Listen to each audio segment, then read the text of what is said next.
大家好，我是生活小帮手安姐。家里的洗衣机呢，从买来后一次也没有清洗过，时间久了，里面其实很容易沾满细菌和污垢的。大家有空可以上网查一下，洗衣机要是从来不洗，到底有多脏？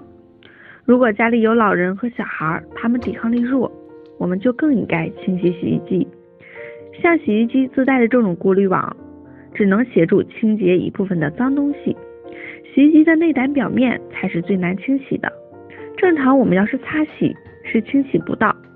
来看看我们如何深度清洗哦。我们准备一个盆，放入一块毛巾，倒入一杯白醋，让毛巾把白醋浸进去之后，我们把它放入洗衣机里。我们都知道，白醋不仅能抑制各种细菌生长，还能软化污垢。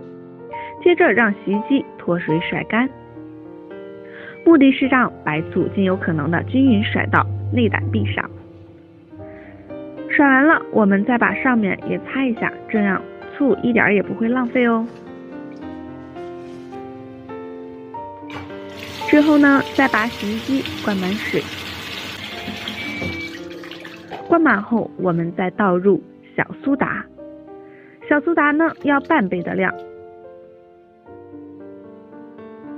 让它搅拌5分钟后，再用这桶水泡20分钟。小苏打呢去污能力非常强，污垢也被分解下来了。最后呢，我们用干毛巾擦一下，基本上也没有什么污垢了。为了家里的老人和小孩，建议你定期的清理一次哦。如果你觉得我视频有用，请分享和转发给你的朋友。